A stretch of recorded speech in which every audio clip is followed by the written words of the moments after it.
Too much of what's happening in our country today is not normal.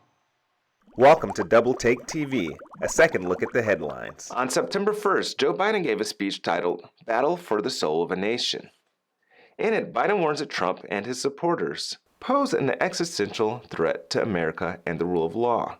Donald Trump and the MAGA Republicans represent an extremism that threatens the very foundations of our republic. MAGA Republicans do not respect the Constitution.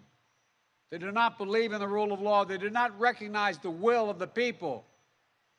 They refuse to accept the results of a free election. In essence, Biden took Hillary Clinton's 2016 election campaign guffaw. You could put half of Trump's supporters into what I call the basket of deplorables. Right? And turned it into a 25-minute monologue. Instead of talking about deplorables, he talks about what he calls MAGA Republicans. He condemned MAGA Republicans for 4 things: promoting authoritarian leaders, damaging election integrity, supporting political violence, and blocking access to abortion. I think Republican viewers all had the same reaction. As you can hear the chants from the crowd. Let's go, Brandon. Brandon, you told me you were going to kind of hang back those first 2 stages and just... That's right. F Joe Biden.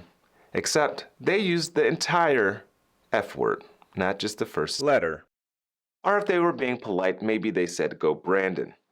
But this was not a speech to unite Americans. President Biden has said he's the man to unite America, but he certainly hasn't been able to do that.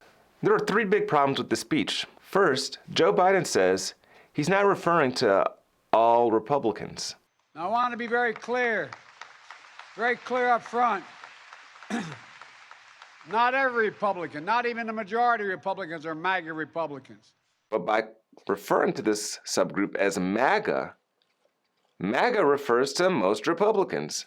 So you pretty much lost everyone right at the beginning. If you say, I don't like any Black Lives Matter black person. Well, that's pretty much most black people. So you pretty much, anyone who's black is just going to stop listening to everything you have to say after that. Even if what you have to say has some validity. This is what's happening with President Biden. He starts off the speech talking about how terrible MAGA Republicans are. Well, 80% of Republicans probably consider themselves MAGA Republicans, even if the characteristics he goes on to mention don't apply to all of them. So that was just dumb. Number 2, Republicans don't want to hear Joe Biden lecture them. Joe Biden is breaking what I refer to as the keep my name out your mouth principle. Joe Biden doesn't need to go around lecturing Republicans. Let's talk about what are you doing to help the nation build? How are you helping people unite? Number 3,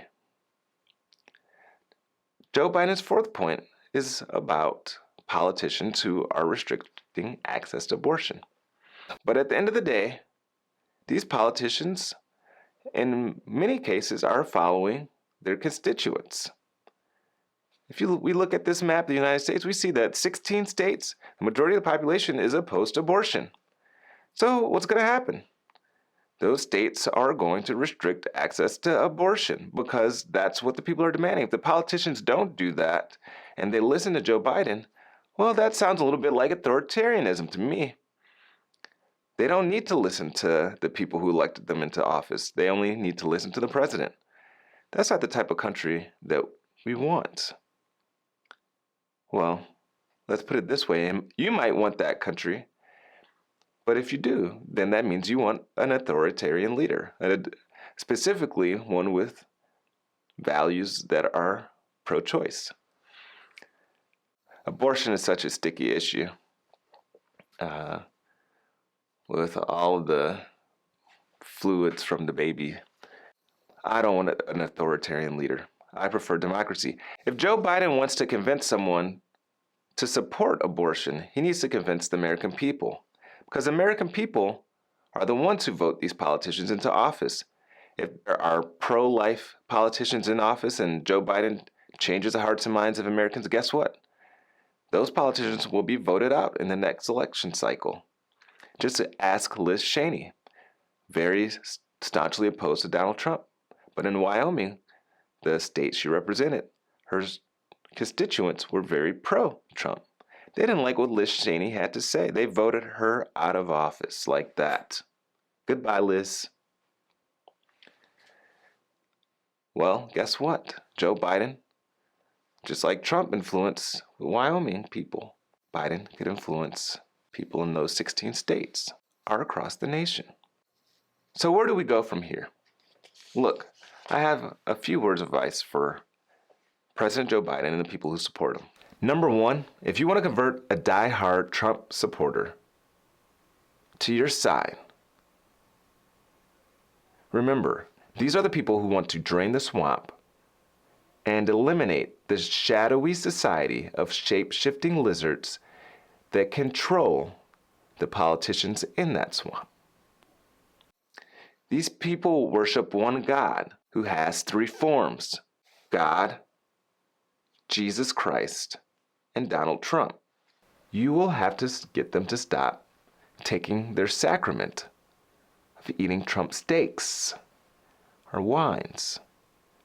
And you'll also have to get them to stop reciting their spiritual mantra, Trump or Die 2024. How do you do that? You don't. You're not going to convert these people. Just stop trying. You're insane if you're trying to convert that group of believers. They have already committed their lives to Donald Trump in their tears, through their tears, their blood, their sweat. Leave them alone. If they can see your vision, then maybe they'll actually come to your side. But it's not going to be by telling them how dangerous they are. Now, let's move on.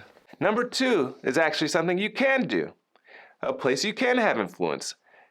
Where can you have influence? With independents. Independents, even those who lean right. These are people who are listening.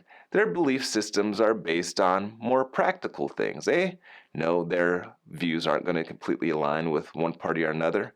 They want to see action and results. That might be why they voted for Donald Trump before, because they saw Donald Trump as a man who can get stuff done. Now, can you get stuff done as a liberal? Show me the money, okay? And that's where you might be able to find some additional support. But it's not going to be attacking just the right. If you want to attack the right, and you just have to attack the right, well, make sure you attack the left too. Again, these are independents. They don't think the right is good or the left is good. They're both bad, choosing between the worst of two evils. You want to condemn people for undermining democracy? Make sure you condemn not only the insurrectionists, but these Antifa people. Insurrectionists breaking into government buildings and harassing politicians. Well, Antifa is harassing civilians, burning down their buildings. Show that you have an ability to come out of your own bias. Take your head and just pull it out a little bit. Pull it out and show you've got logic. That's something that's hard to see in politicians these days. The last word. As the country remains divided, I believe there are ways that we can build each other up instead of tearing each other down. But the old adage remains true: no one likes to be judged. Sure, we can call liberals libtards or Democrats, where the RATS is in all capital letters.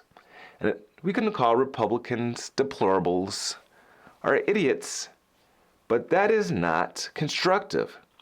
All we're doing is causing one another to dig deeper into our own biases without considering the concerns or values of the other side.